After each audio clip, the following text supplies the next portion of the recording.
Hola amigos, ¿qué pasa? Welcome to my channel Hola amigos, me llamo Ekta. So in my today's session, I will be covering another important verb for you guys, which is known as Verbo estar. So in Spanish, to be is expressed using two different form of verbs. First one is ser and second one is estar. And if you have watched my previous video, so ser verb I have already communicated. Today I will be covering a star verb, and in my upcoming session I will be brief you about difference between ser and a star, so that it will be easy for you to understand where to use ser verb and where to use a star verb.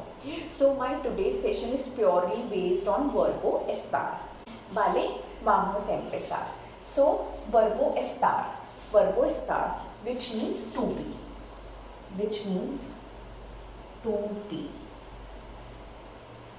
Verbo estar, which means to be.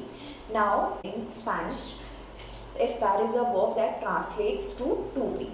So in Spanish, estar is a verb that translates to be and is primarily used to describe temporary states, conditions, feelings, etc.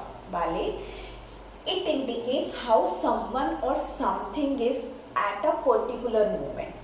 So at that point of time, what is the situation, how someone is feeling? So it's not permanent, it's temporary.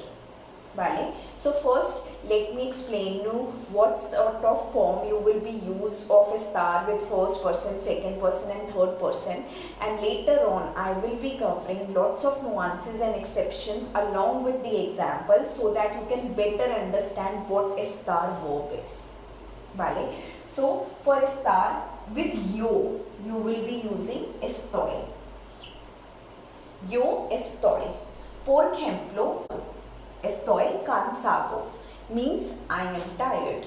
Estoy cansado, I am tired.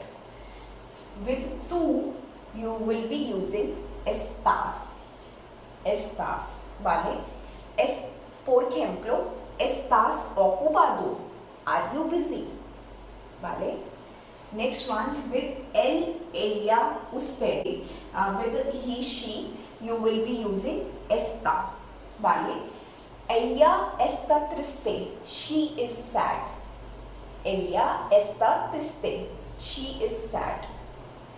With nosotros and nosotras, we, you will be using estamos.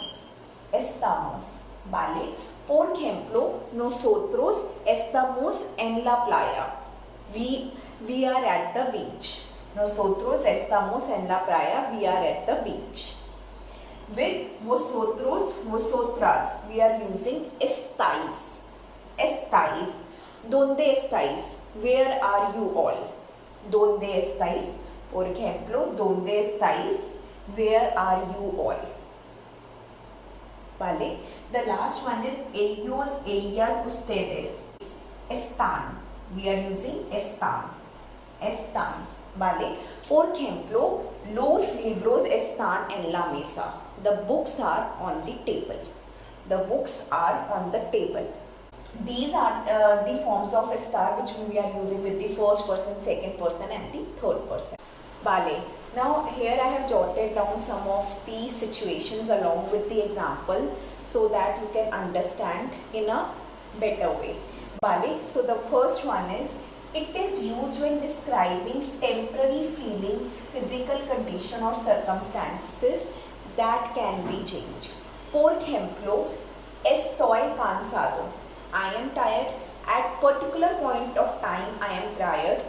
Maybe after another hour or so, I am not tired. But at that point of time, I am tired. That's why I am using a star verb.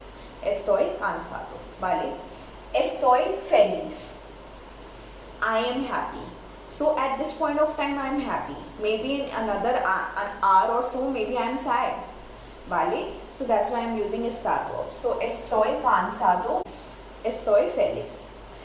Yo no estoy loca. I am not crazy. Vale? So with these sort of feelings, conditions, we are using a star verb. Now the second is, Estar is used to indicate where someone or something is situated, even if the location is permanent. Por ejemplo, el libro está en la mesa. El libro está en la mesa. The book is on the table. At that point of time, the book is on the table, but in another 2 minutes or after 15 minutes, it is in my hand or it is on the bed. Vale? So, el libro está en la mesa, but at that point of time, book is on the table.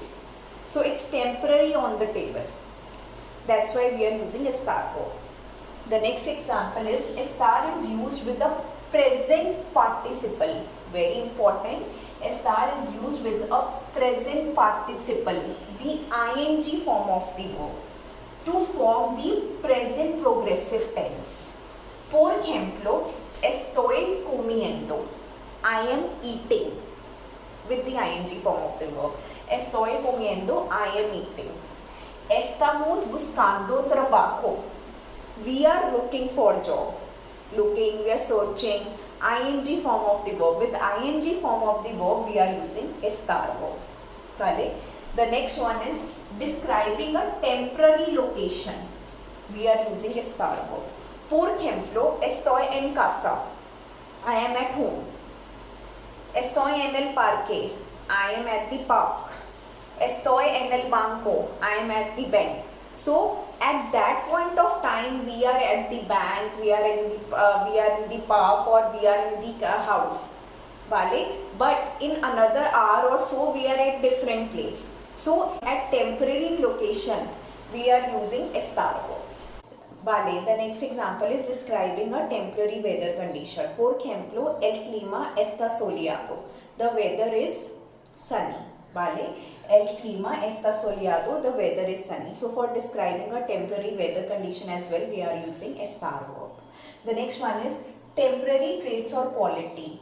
Estar emphasizes a short-term condition or basis for comparison with the previous state or condition. Por ejemplo, para su edad están muy maduros estos chicos. Means for their age, these kids are very mature. So para su edad están muy maduros. Maduros means mature. Estos chicos. So we are making a comparison here. That's why we are using estar verb. Now the last example which I have jotted down for you guys is a temporary situation with the preposition de. With the preposition de. Por ejemplo, Nina es ingeniera. Nina es ingeniera, pero ahora está de camarera en un restaurante. Nina is an engineer, but now she is a waiter in a restaurant. So, ingeniera means engineer. So, here we are using preposition de. That's why we are using this estar verb. Vale? So, Nina es ingeniera, pero ahora está de camarera en un restaurante. Vale? So these are the couple of situations where we are using estar verb. So I have explained in brief along with the examples. So I'll request you to please watch my video very thoroughly, very carefully, and in case you have any sort of question, then do let me know. I am happy to answer your queries. I will be coming with the difference between ser and estar verb in my upcoming video. Until then, see you soon. Adios.